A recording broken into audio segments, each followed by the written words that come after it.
Assalamualaikum semuanya. Semoga kalian semua dalam keadaan sehat dan dilancarkan rezekinya. Amin ya robbal alamin. Entah kenapa pada hari itu Baginda Raja merasa jengkel kepada Abu Nawas, apalagi ketika ia teringat dengan keusilannya. Maka ia pun perintahkan beberapa prajurit untuk memanggil Abu Nawas ke istana. Singkat cerita, setelah para prajurit sampai di depan rumah Abu Nawas, mereka pun berkata, "Wahai Tuan Abu, Paduka yang mulia memanggil Tuan. Anda disuruh menghadapnya sekarang." "Baiklah, aku akan segera ke sana. Kalian jalan duluan," balas Abu Nawas. Kemudian setelah berkemas, Abu Nawas pun segera berangkat ke istana seorang diri. Ia sama sekali tidak tahu bahwa kedatangannya kali ini akan dihukum Baginda Raja tanpa peduli bersalah ataupun tidak. Ketika di tengah perjalanan, tanpa sengaja Abu Nawas melihat orang tua sedang tiduran di jalan. Saat Abu Nawas menghampirinya, ia dipukul pakai tongkat tepat mengenai wajahnya. Begitu pula saat ia menjauh, kepalanya dipukul untuk yang kedua kalinya. Terpaksa Abu Nawas lari tunggang langgang untuk menyelamatkan diri. Setibanya di istana, dengan wajah babak belur, Abu Nawas menghadap Baginda Raja. Melihat kedua pipi Abu Nawas lebam-lebam, Baginda Raja heran dan bertanya, "Abu Nawas, kenapa dengan pipi sebelah kananmu?" Abu Nawas menjawab, "Dipukul pakai tongkat oleh lelaki tua, Paduka." Baginda Raja kembali bertanya, "Kamu salah apa sama dia?" Abu Nawas menjawab, "Setahu saya tidak salah apa-apa, Paduka." "Loh, kalau kau tidak salah, kenapa dia memukulmu?" tanya Baginda Raja heran. "Begini, Paduka yang mulia, tadi waktu saya kesini, saya melihat ada lelaki tua tiduran di pinggir jalan. Celananya melorot sehingga kelihatan burungnya. Lalu saya menghampiri dan membetulkannya. Dia mengira aku berbuat mesum. Lalu dia memukul pipi kananku dengan tongkat," jawab Abu Nawas. "Oh, lelaki tua itu salah paham.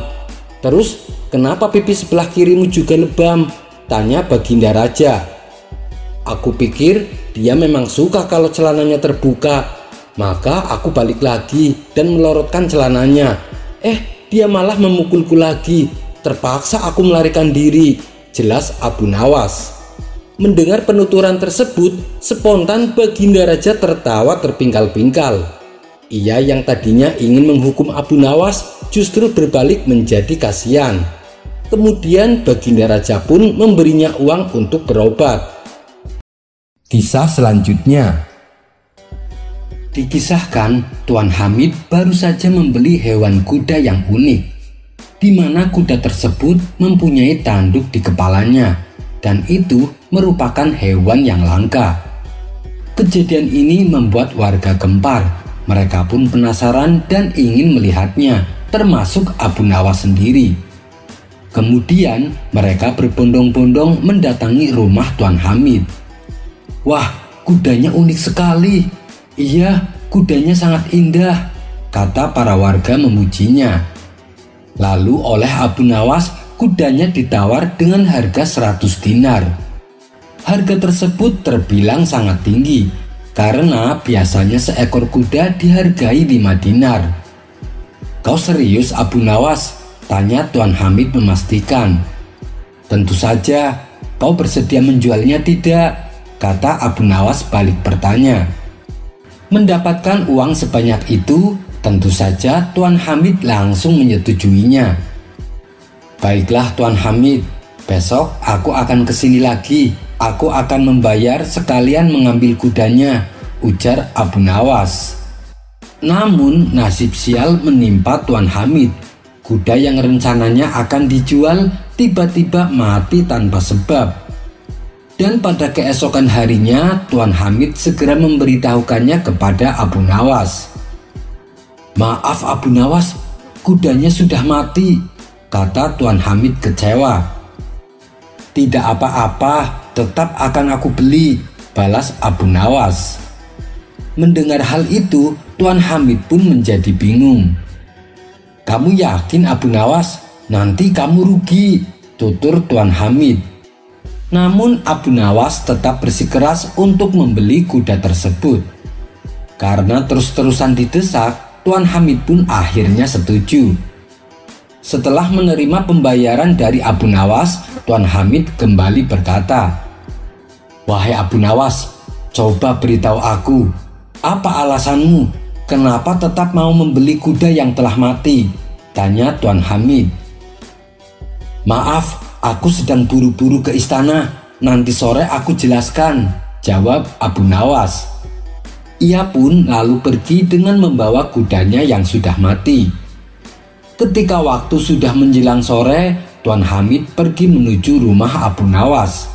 Ia penasaran ingin tahu untuk apa kuda yang sudah mati tersebut.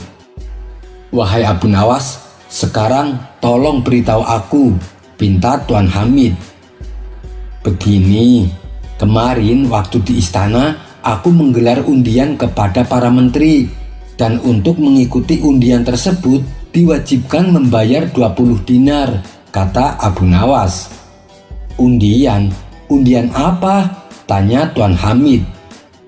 "Undian untuk mendapatkan kuda bertanduk, dan para menteri yang mendaftar ada 20 orang. Jadi aku berhasil mengumpulkan 400 dinar, terang Abu Nawas. "Itu cerdas, tapi tunggu, apa mereka tidak ada yang kecewa?" tanya Tuan Hamid. "Wahai Tuan Hamid, yang namanya undian, pemenangnya pasti cuma satu, dan pemenangnya inilah yang kecewa karena mendapatkan kuda yang telah mati. Dan agar dia tidak kecewa, aku kembalikan uangnya yang 20 dinar. Ia pun pergi dengan tenang," jawab Abu Nawas. Sontak Tuan Hamid tertawa mendengar kecerdikan Abu Nawas. Kisah selanjutnya. Seperti kita ketahui bahwa Nabi Harun adalah saudara tua Nabi Musa. Beliau senantiasa mendampingi Nabi Musa dalam menegakkan agama Allah kepada kaum Bani Israel. Nabi Harun ini orangnya lemah lembut sehingga lebih dicintai oleh kaumnya. Sedangkan Nabi Musa orangnya tegas dan keras, badannya tinggi dan tegap, sehingga membuat kaumnya tak ada yang berani melawan. Akan tetapi, kelembutan sikap Nabi Harun justru pernah dimanfaatkan kaumnya untuk membangkang ajaran Nabi Musa.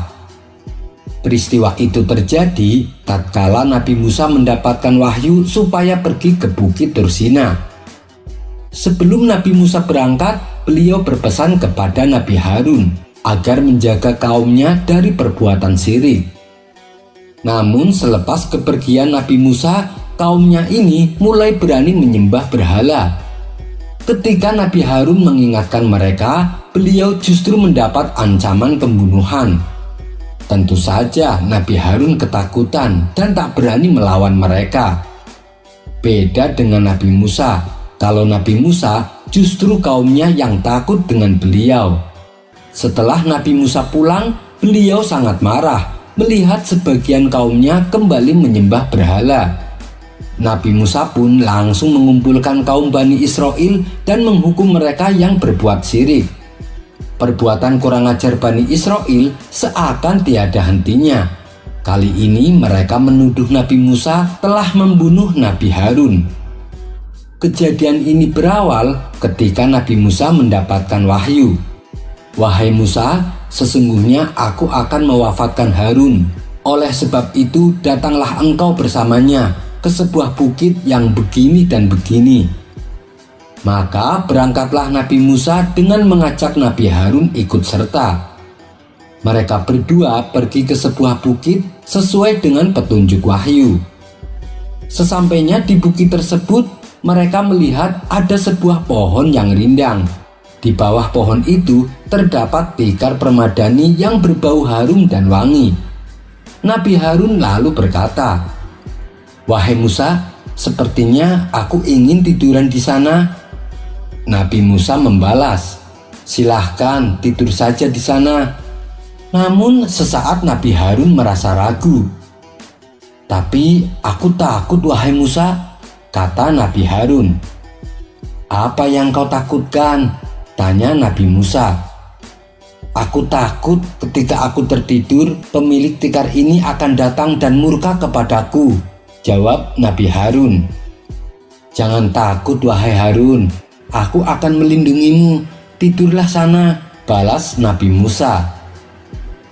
"Kalau begitu, kau juga tidurlah di sampingku.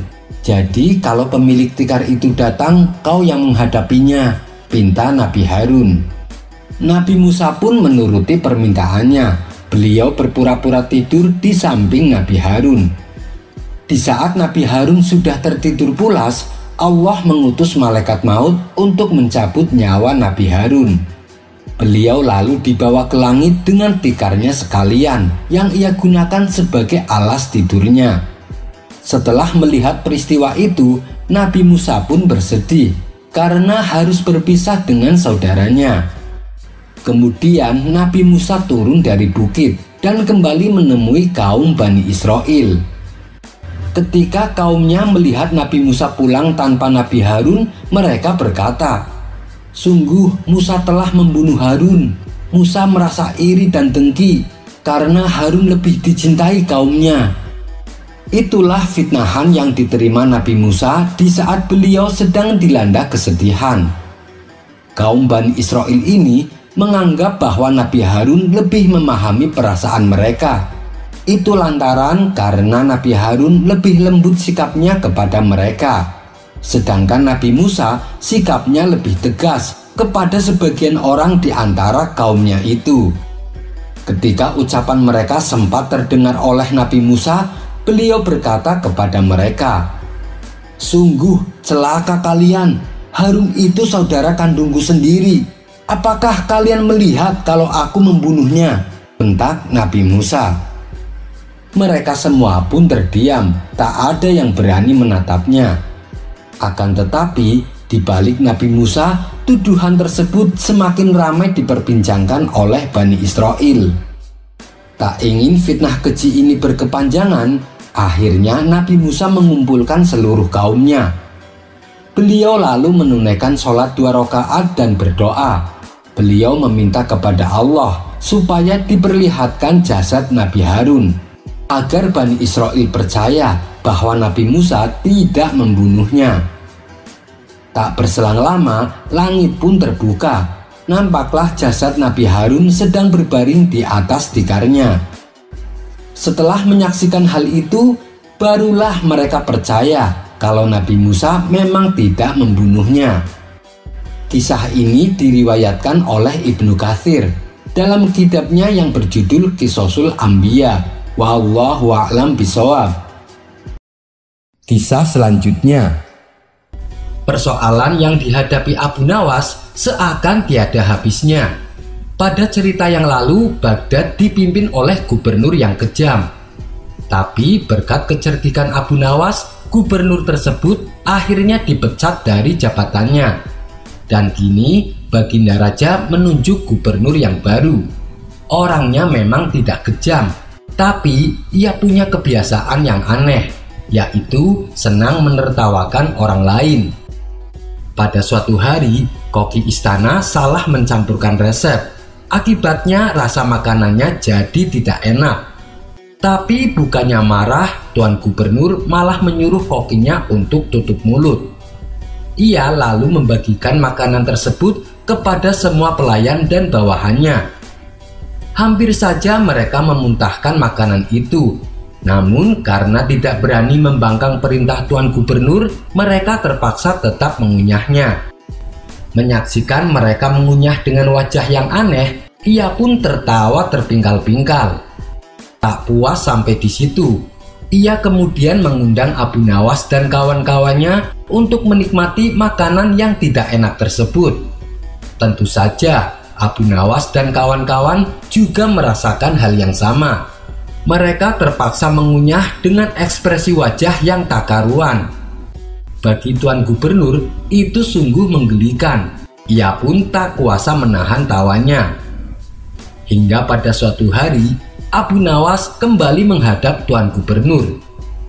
Kedatangannya kali ini untuk mengundangnya meresmikan sebuah masjid yang baru saja dibangun. Tentu saja aku akan hadir, asalkan kau mau memakai baju yang kuberikan padamu, kata Tuan Gubernur.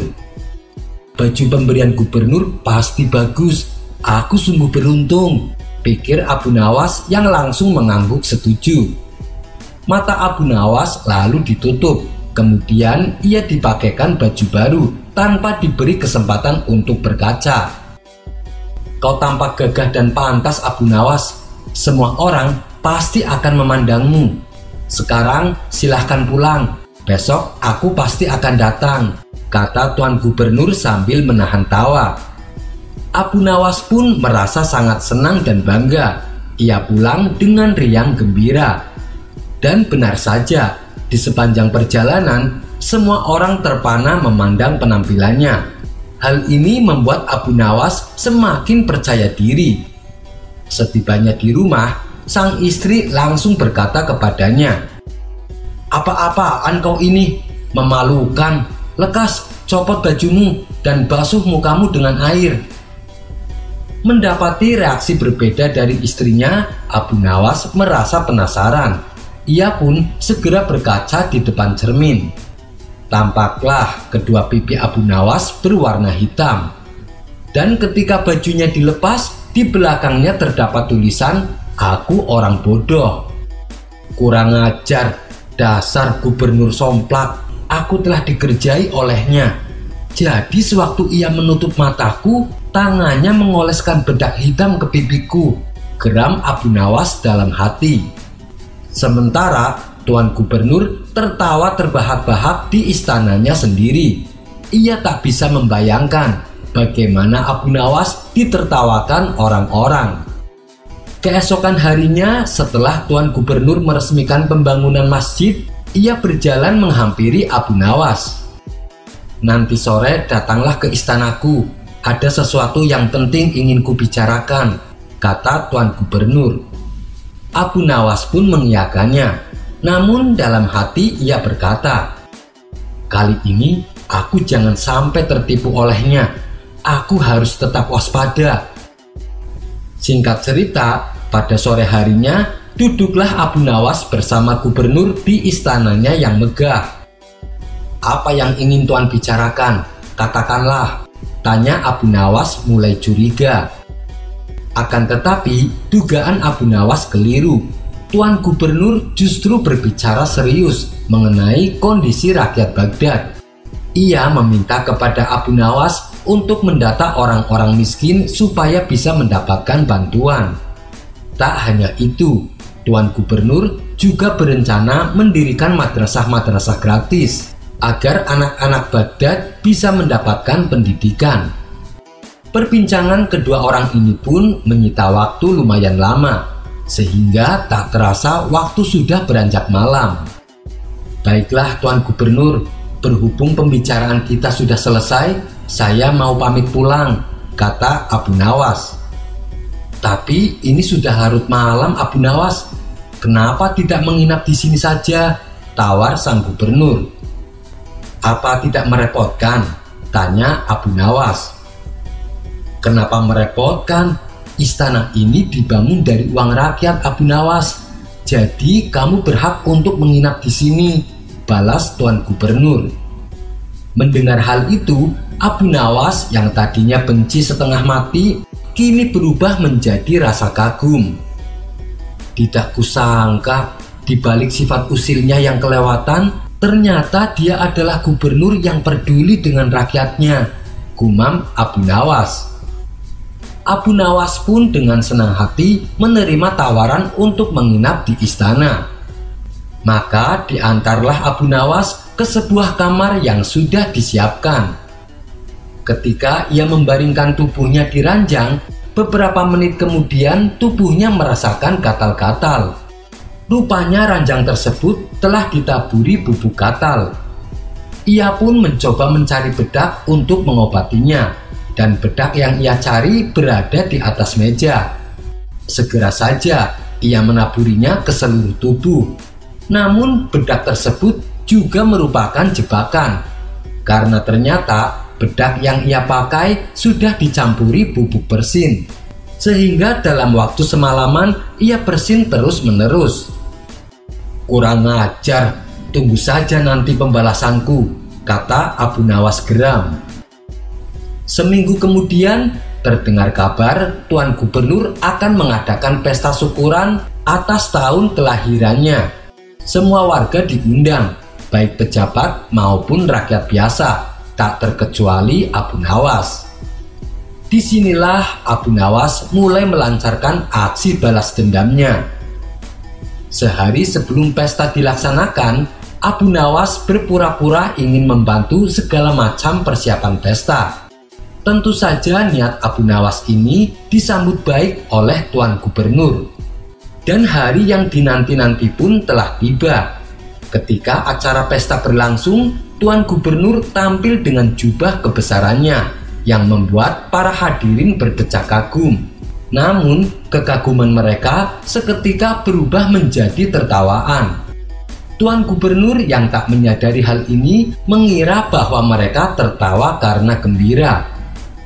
"Ayo, nikmati semua hidangan ini," kata Tuan Gubernur mempersilahkan. Para tamu undangan yang hadir segera menyantap hidangan. Begitu pula dengan Tuan Gubernur. Namun tak berapa lama, Tuan Gubernur memuntahkan kembali makanannya. Sementara orang-orang tampak asik memakannya dengan lahap. "Kenapa rasanya tidak enak dan menjijikan?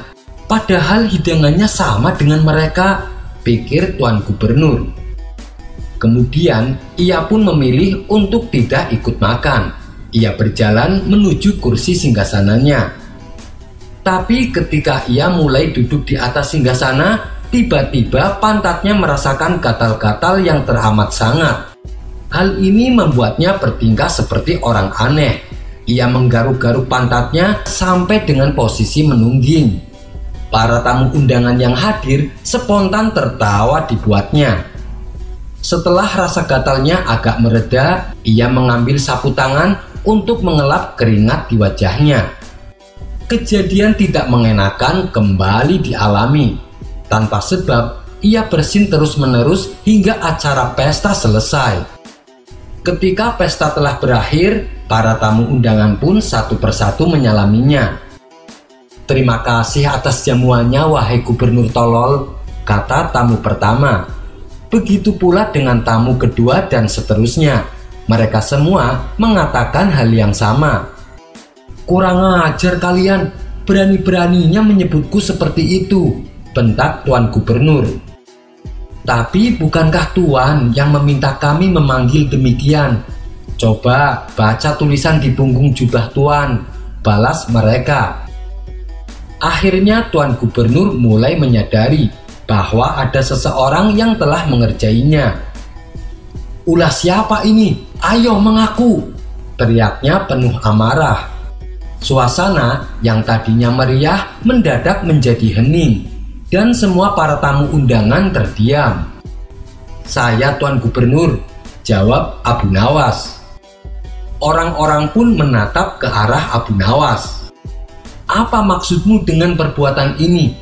Kau telah mempermalukan aku di hadapan orang-orang," bentak Tuan Gubernur. "Itu akibat ulah Anda sendiri, Tuan. Di hari istimewa ini, saya membuat Anda merasakan lelucon yang Anda buat untuk orang lain. Semua lelucon ini berasal dari Anda. Jika Anda tak senang, berhentilah mengusili orang lain. Orang lain pun tak senang dan malu bila diperlakukan demikian," jelas Abu Nawas. Mendengar itu, Tuan Gubernur hanya terdiam. Ia baru sadar kalau ia keterlaluan, dan ia berjanji akan menjadi gubernur yang baik. Kisah selanjutnya. Suatu hari, kota Baghdad digemparkan oleh kabar mengenai seseorang yang mengaku sakti. Di depan orang-orang, ia sesumbar bahwa dirinya bisa mengetahui peristiwa yang akan terjadi. Sontak hal ini membuat masyarakat penasaran. Lalu beberapa di antara mereka ada yang sengaja datang untuk minta diramal nasibnya. Dengan ekspresi layaknya orang sakti, ia memberitahu kepada pasiennya tentang nasib yang akan terjadi di kemudian hari. Orang yang mengaku sakti ini cukup pintar mengolah kata. Sebab apabila ramalannya tidak sesuai kenyataan, ia beralasan karena si pasien telah melanggar aturan, sehingga nasib baiknya tidak kunjung datang. Anehnya, ada saja orang yang percaya dengan bualan si peramal palsu. Walhasil, rumahnya kini banyak didatangi pasien yang ingin diramal masa depannya. Hal ini membuat Abu Nawas resah. Ia ingin sekali memberi pelajaran kepada si peramal palsu. Setelah berpikir lama, akhirnya Abu Nawas menemukan ide untuk mengerjai orang yang mengaku sakti itu. Esok harinya, Abu Nawas mendatangi rumah si peramal palsu dengan membawa tongkat di tangannya. "Ada apa, wahai anakku? Apa yang kau keluhkan?" tanya si peramal palsu dengan nada sok berwibawa.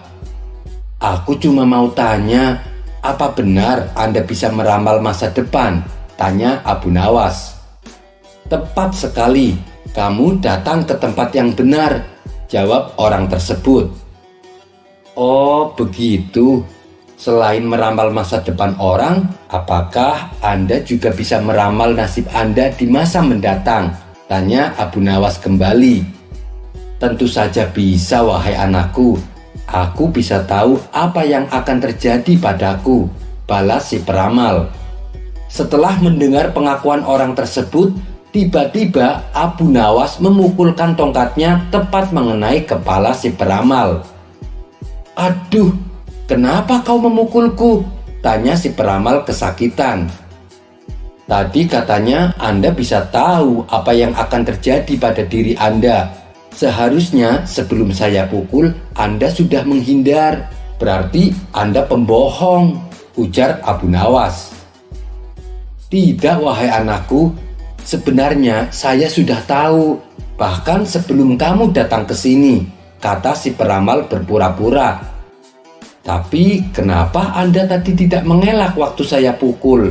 tanya Abu Nawas. "Itu saya sengaja membiarkannya," jawab orang tersebut. "Baiklah, sekarang coba tebak apa yang akan menimpamu lagi," tanya Abu Nawas sambil mengangkat tongkatnya. Si peramal buru-buru menjauh dari Abu Nawas. "Kamu pasti akan memukulku," jawab si peramal. "Anda salah," balas Abu Nawas. Bersamaan dengan itu, Abu Nawas menghancurkan barang-barang yang digunakan sebagai sarana perdukunan. Ruangan tersebut seketika berantakan. Banyak barang-barang pecah akibat pukulan tongkat Abu Nawas. Tak terima dengan perilaku Abu Nawas, orang tersebut lalu mengadukannya kepada Tuan Hakim. Singkat cerita, Abu Nawas dan si peramal palsu diundang ke ruang pengadilan. Di depan Tuan Hakim, si peramal menuntut supaya Abu Nawas dihukum berat sebab ia telah memukul dirinya dan membuat onar di rumahnya. "Hai Abu Nawas, apa alasanmu sampai kamu tega memukul dia? Dan kenapa engkau menghancurkan barang-barangnya?" tanya Tuan Hakim kepada Abu Nawas. "Begini Tuan Hakim, awalnya saya tanya ke dia apakah dia bisa tahu nasib yang akan terjadi padanya. Dia kan ngakunya peramal dan dia bilang katanya tahu. Tapi saat aku pukul dia pakai tongkat, dia tidak menghindar. Tuan Hakim pasti menghindarkan apabila tahu ada orang yang akan memukul Tuan. Jadi yang salah siapa? Dia yang pembohong atau aku yang memukul? Dan saat aku hancurkan barang-barangnya, ternyata dia juga tidak tahu Tuan Hakim. Kalau dia tahu, pasti sebelum saya datang, dia sudah mengamankan barang-barangnya ditaruh di dalam kamar. Katanya bisa meramal masa depan. Sedangkan masa depan dirinya saja tidak tahu. Berarti dia adalah pembohong Tuan Hakim," kata Abu Nawas menjelaskan. Ada benarnya apa yang dikatakan Abu Nawas. Kalau kamu memang mengaku peramal, harusnya kamu tahu apa yang akan terjadi padamu. ucap Tuan Hakim kepada si peramal palsu. Akhirnya Abu Nawas pun dibebaskan dari tuntutan hukuman. Sementara orang yang mengaku sakti itu menjadi kapok. Ia tidak berani membuka praktek ramalannya. Kisah selanjutnya. Dikisahkan, di negeri seberang terdapat sebuah kerajaan yang aman, adil, makmur, dan sentosa karena dipimpin oleh raja yang bijaksana. Sang raja sudah memimpin kerajaan sejak usia muda. Hingga sekarang di masa tua belum pernah digantikan oleh siapapun, dan rakyatnya tak pernah keberatan karena sang raja memerintah kerajaan dengan cukup adil. Suatu kali sang raja merasa jenuh. Ia ingin istirahat menjadi raja selama setahun. Namun uniknya, ia tidak menyerahkan posisi raja kepada anak keturunannya, tetapi malah mengadakan sayembara untuk mencari sosok yang pantas menjadi raja. Disebarlah pengumuman ke seluruh negeri bahwa raja akan mencari pengganti. Siapapun boleh menjadi raja, dari rakyat jelata sampai kaum bangsawan. Tapi ada 2 syarat yang harus dijalani. Syarat pertama, dia akan dijadikan raja selama setahun. Syarat kedua, setelah menjadi raja selama setahun, maka ia harus diasingkan di sebuah hutan belantara yang dihuni oleh ribuan binatang buas. Syarat pertama tentu saja bukan masalah besar, justru merupakan suatu keberuntungan. Siapa sih yang tidak mau menjadi raja dengan segala kekuasaan dan kemewahan yang akan didapatkan? Namun syarat yang kedua membuat orang-orang yang berhasrat menjadi raja akan berpikir 2 kali. Karena semua orang tahu seperti apa hutan belantara, hutan rimba yang liar yang penuh dengan binatang buas. Siapapun yang dibuang ke sana sama saja dengan bunuh diri. Dan karena itulah sayembara tersebut belum ada yang berani mengajukan diri menjadi raja. Akhirnya suatu hari datang seorang pemuda yang menyatakan kesanggupannya menjadi raja dan menerima 2 syarat tersebut. Pemuda ini sebenarnya adalah pemuda biasa yang ingin merasakan bagaimana nikmatnya menjadi raja, karena selama ini ia hidup pas-pasan. Dan setelah berpikir panjang lebar, ia nekat untuk melamar menjadi raja. Maka diangkatlah dia menjadi raja. Dan mulai saat itu, ia mendapatkan pelayanan layaknya seorang raja. Harta berlimpah, wanita cantik, makan dan minuman enak, dan fasilitas istimewa lainnya. Tapi sayang, ternyata ketakutannya akan kematian membuatnya tak bisa menikmati semua itu. 3 bulan pertama dia mulai gelisah karena umurnya tinggal 9 bulan lagi. 3 bulan kedua ia makin tak tenang, makan tak enak, tidur tak nyenyak. 3 bulan ketiga ia mulai menyesali keputusannya menjadi raja. 3 bulan terakhir ia semakin stres berat karena hidupnya tinggal beberapa bulan lagi. Dan kesenangan yang ia cari selama ini tak bisa ia rasakan. Dan ketika masa jabatannya sebagai raja sudah berakhir, lalu dibuanglah dia ke hutan belantara. Tak butuh waktu lama, terdengar kabar ke seluruh negeri jika pemuda itu tewas dimakan binatang buas. Pemuda itu tewas tanpa sempat mendapatkan kenikmatan dan kepuasan dunia yang ia cari. Dengan adanya peristiwa tersebut, membuat orang-orang kian enggan melamar menjadi raja. Buat apa hidup enak selama setahun jika pada akhirnya harus mati? Tapi ternyata masih saja ada pemuda lain yang ingin melamar menjadi raja. Maka diangkatlah pemuda kedua ini menjadi seorang raja.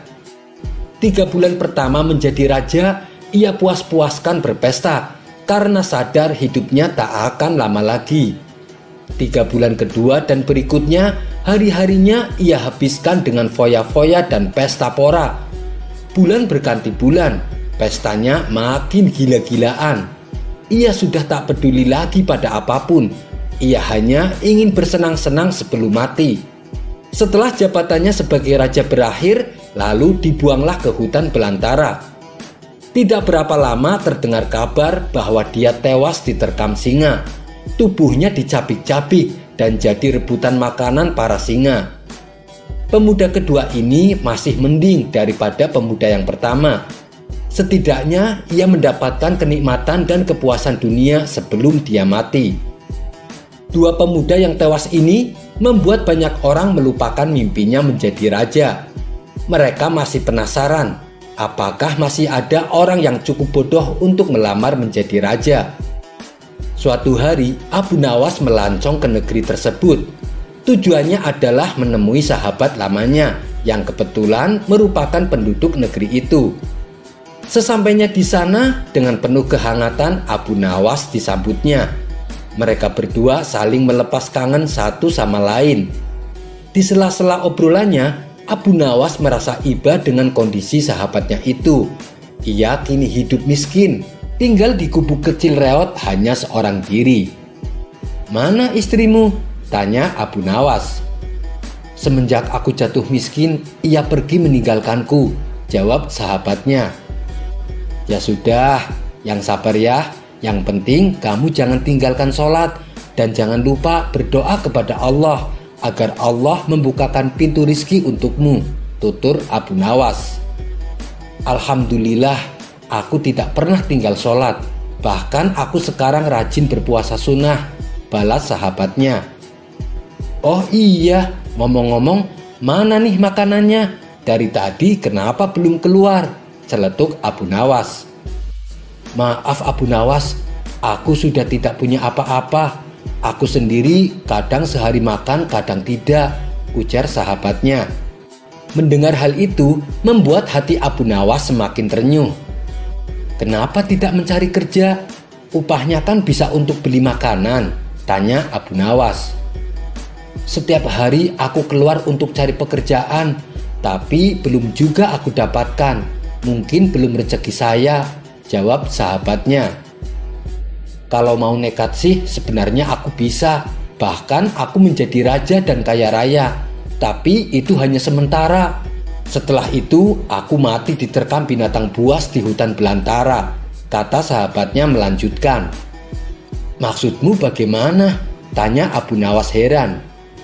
Kemudian sahabatnya itu memberitahu tentang sayembara yang diadakan rajanya. Mendengar sayembara tersebut, Abu Nawas terdiam sejenak. Tiba-tiba terlintas di benak Abu Nawas sebuah ide yang cemerlang. "Kamu ingin hidup kaya? Aku akan membantumu. Sekarang juga antarkan aku ke hadapan rajamu.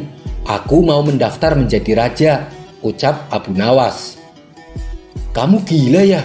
Jangan Abu Nawas, itu sama saja bunuh diri," cegah sahabatnya. "Sudahlah, turuti saja perkataanku," timbal Abu Nawas. Maka diantarlah Abu Nawas ke istana untuk menemui sang raja. "Ada perlu apa kalian datang kemari?" tanya sang raja. "Maaf Tuan Raja, saya Abu Nawas dari negeri seberang ingin mendaftar menjadi raja. Itu pun kalau Tuan Raja mengizinkan," ucap Abu Nawas.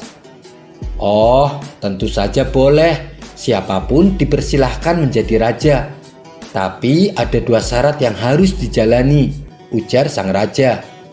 "Saya siap Paduka Yang Mulia, tapi saya minta satu permintaan.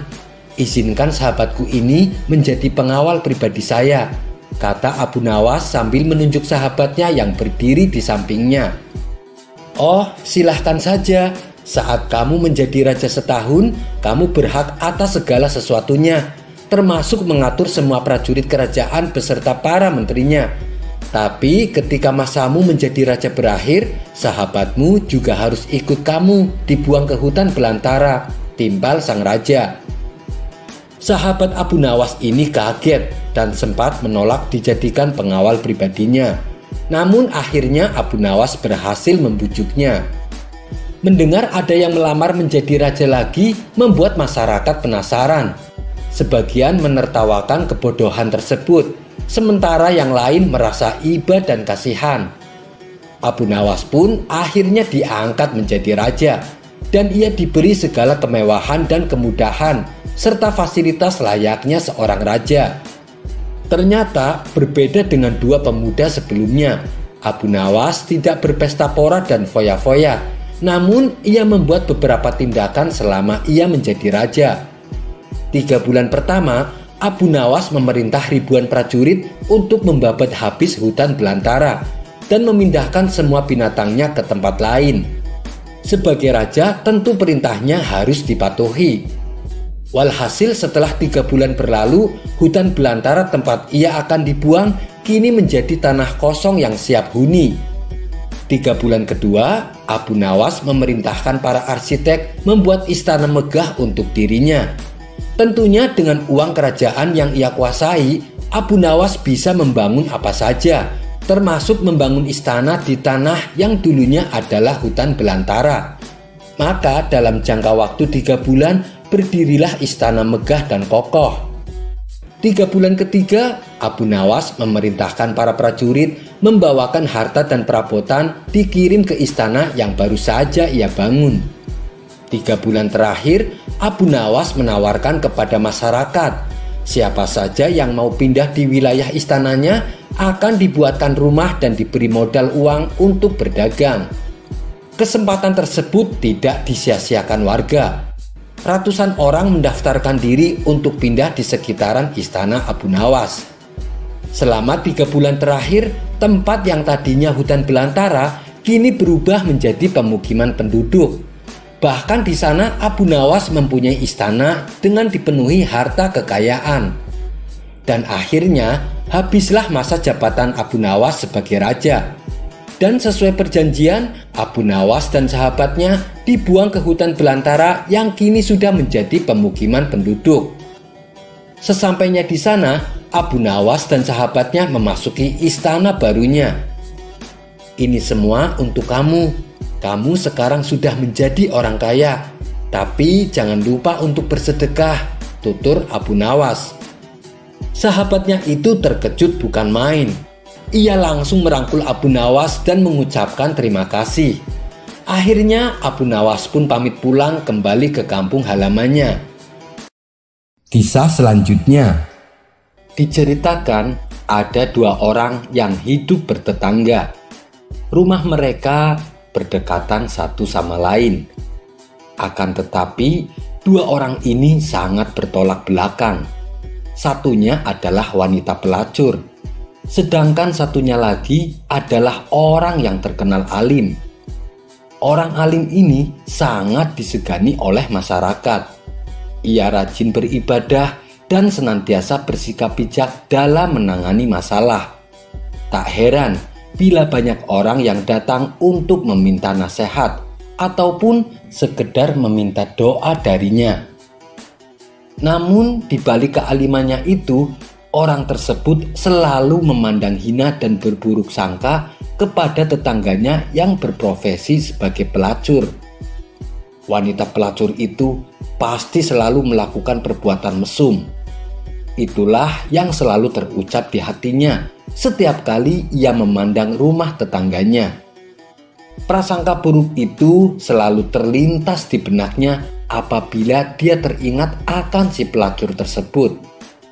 Prasangka itu sudah merasuk ke dalam jiwanya, sehingga dia sangat membenci dan merasa jijik kepada tetangganya yang berprofesi sebagai pelacur. Ingin rasanya dia mengusir si pelacur dari samping rumahnya. Namun, karena dia sangat dikenal masyarakat sebagai orang yang bijak dan adil dalam mengambil keputusan, ia pun enggan melakukannya. Karena ia takut dinilai masyarakat bahwa dirinya tidak bijak dalam mengambil keputusan. Sedangkan si wanita pelacur tetangganya itu, setiap kali melihat rumah orang alim tersebut, hatinya selalu bergejolak dan bergetar. Penyesalan dan tangisan yang mendalam selalu tersimpan di hatinya. Dalam batinnya si pelacur selalu berkata, "Betapa mulianya engkau wahai orang alim. Engkau adalah hamba yang alim dan bijaksana. Sementara aku, hidupku bergelimang dengan lumuran dosa. Engkau adalah orang yang disegani dan dihormati oleh masyarakat. Banyak orang dari berbagai pelosok berkunjung ke rumahmu, menimba ilmu serta memohon doa restu darimu. Ya Allah, aku sangat ingin seperti dirinya, hidup terhormat, disegani, dan jauh dari dosa serta perbuatan maksiat. Ya Allah, tunjukkan aku pada jalan-Mu yang benar, mudahkanlah keinginanku ini, dan janganlah Engkau biarkan aku dalam keadaan tersesat seperti ini. Batin si pelacur selalu berbisik kepada Allah. Demikianlah yang terlintas di hati si pelacur. Setiap kali si pelacur menatap rumah tetangganya yang alim, ia senantiasa berprasangka baik dan berdoa untuk tetangganya. Namun sebaliknya, orang alim tersebut selalu berprasangka buruk kepada si pelacur. Bahkan semakin hari dia semakin geram dan semakin benci kepada tetangganya yang pelacur itu. Singkat cerita, tibalah hari pembalasan. Orang alim tersebut diseret oleh malaikat ke pintu neraka. Dia pun protes kepada malaikat. Kalian pasti salah. Coba buka kembali catatan amal dan ibadahku selama ini. Malaikat pun membuka dan membacakannya. Memang benar, engkau tercatat sebagai orang yang soleh dan alim. Buku ini penuh dengan catatan amal dan kebajikanmu. Tetapi satu hal yang membuat Allah murka dan tidak ridho kepadamu. Engkau selalu saja melihat orang lain dengan prasangka burukmu, terutama kepada tetanggamu yang seorang pelacur. Kamu selalu melihatnya dengan penuh kebencian dan tanpa belas kasihan sedikit pun. Lupakah engkau bahwa Allah yang menciptakan surga dan neraka, dan Allah yang lebih berhak menentukan hambanya ditempatkan pada surga atau neraka? Sementara di sisi lain, si pelacur yang tetangganya orang alim tadi justru diantarkan malaikat menuju pintu surga. Dia pun heran, lalu bertanya kepada malaikat, "Apakah kalian tidak salah dalam membaca catatan amal ibadahku? Sepertinya aku tidak tepat ditempatkan di surga. Bukankah saya lebih banyak berbuat dosa dan maksiat selama di dunia?"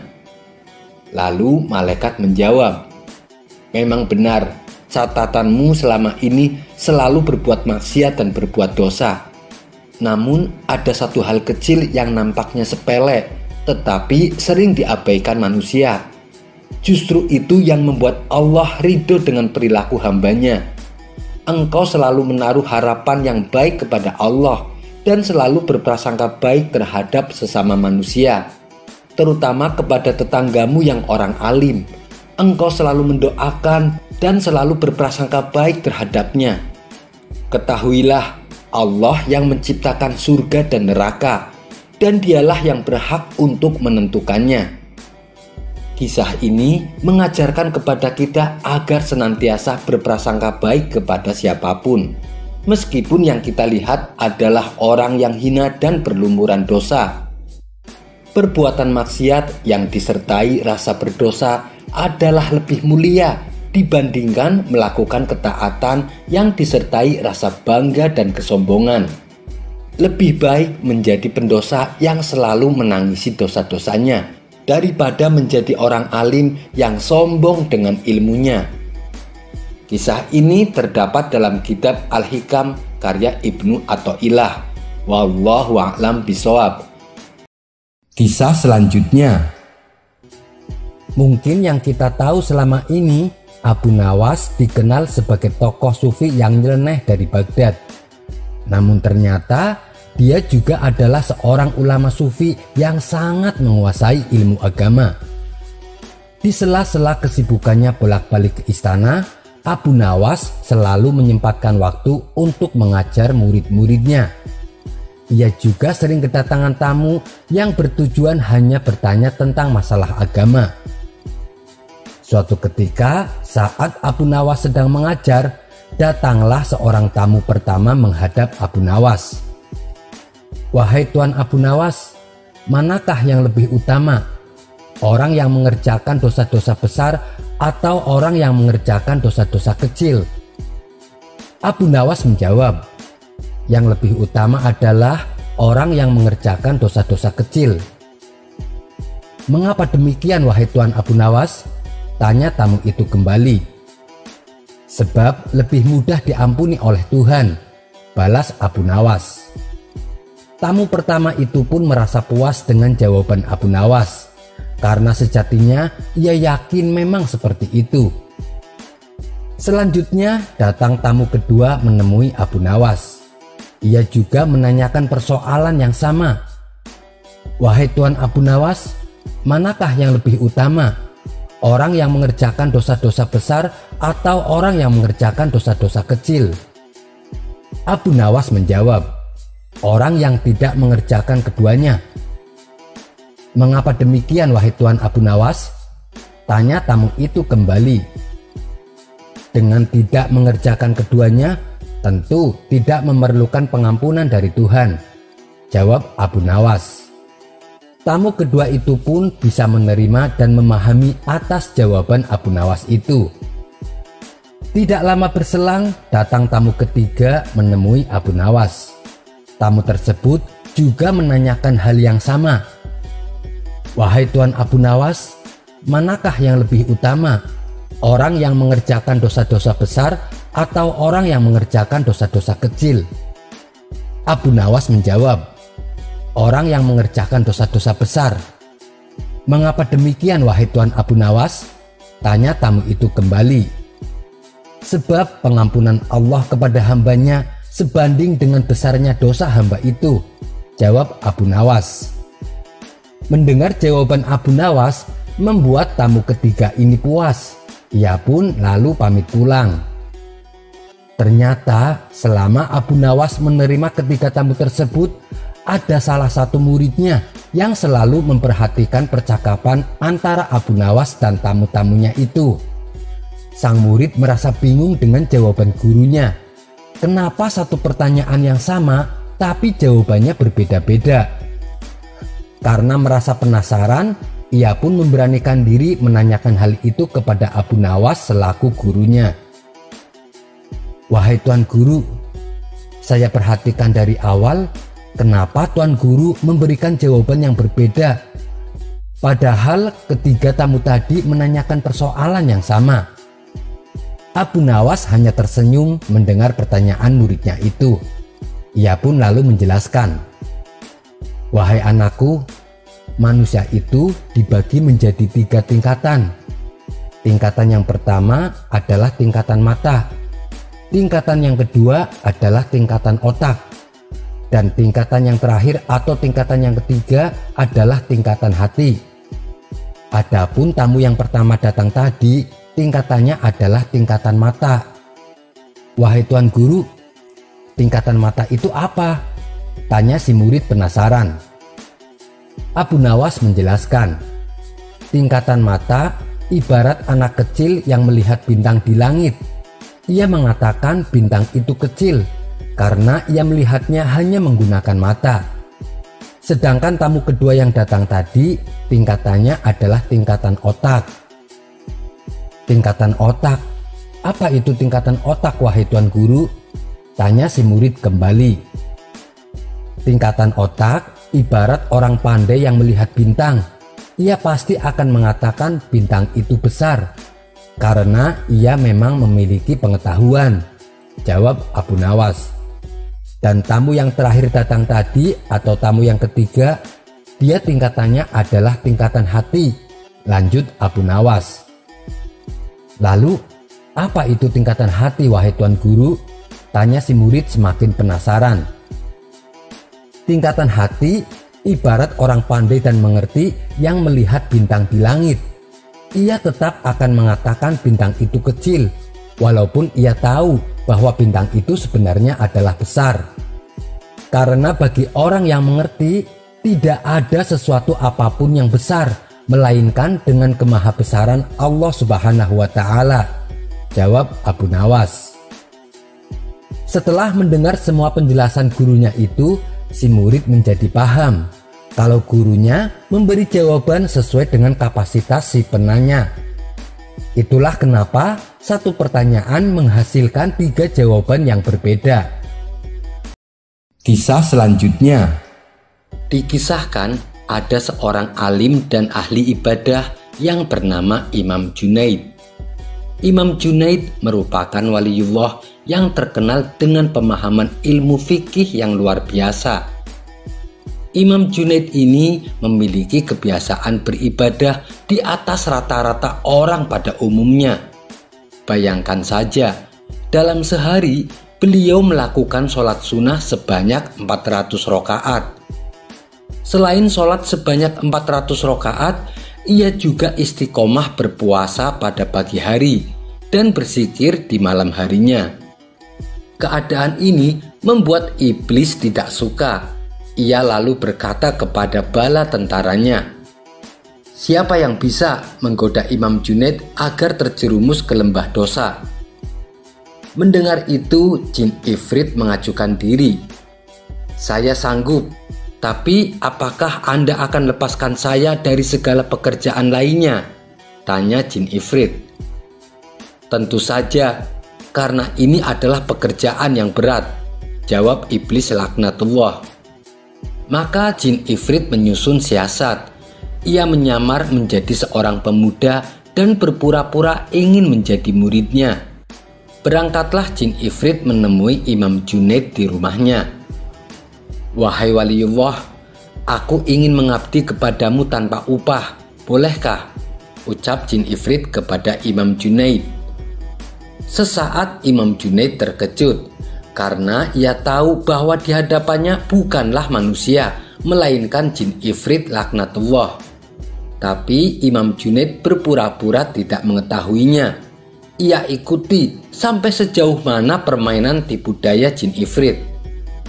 "Baiklah, silahkan. Pintu ini selalu terbuka bagi siapa saja yang ingin menuntut ilmu," jawab Imam Junaid. Maka jin ifrit akhirnya mengabdi kepada Imam Junaid seperti para murid lainnya. Karena kecerdasannya dalam memahami ilmu yang disampaikan Imam Junaid, jin ifrit disukai oleh para murid-murid. Dan ketika para murid berunding siapakah yang pantas menjadi pelayan pribadi sang guru, mereka serempak menunjuk jin ifrit. Inilah kesempatan yang jin ifrit tunggu-tunggu, sebab ia akan bisa selalu bersama dengan Imam Junaid. Ia merasa penyamarannya telah berhasil. Dan untuk mengambil hati Imam Junaid, jin ifrit melakukan apa saja yang diperintahkan oleh Imam Junaid. Semenjak kehadiran jin ifrit, banyak pekerjaan-pekerjaan berat yang seharusnya dilakukan santrinya malah dilakukan oleh jin ifrit. Hampir setiap hari apabila Imam Junaid akan mengadakan majelis taklim, jin ifrit hadir paling pertama. Ia ditugaskan untuk membersihkan tempat dan menyiapkan kitab Imam Junaid. Tapi di balik pengabdiannya jin ifrit kepada Imam Junaid, setiap saat jin ifrit terus mengawasi Imam Junaid. Apabila hati Imam Junaid lengah sedikit dalam mengingat Allah, ia akan segera memasukinya. Akan tetapi setiap kali ia hendak berusaha memasuki hati Imam Junaid, cahaya menyilaukan selalu keluar, sehingga membuat jin ifrit terpaksa harus menghindar dan mencari celah lain untuk bisa memasukinya. Selama 10 tahun jin ifrit terus berusaha, tapi selalu mengalami kegagalan. Hingga pada suatu malam, sahabat Imam Junaid yang juga merupakan seorang wali singgah di kediaman Imam Junaid. Kebetulan saat itu Imam Junaid baru saja pulang dari masjid. Beliau berjalan didampingi oleh jin ifrit yang membawakan lampu di tangannya. Tamu tersebut kaget melihat Imam Junaid berjalan bersama makhluk terkutuk. Tapi kenapa Imam Junaid membiarkannya?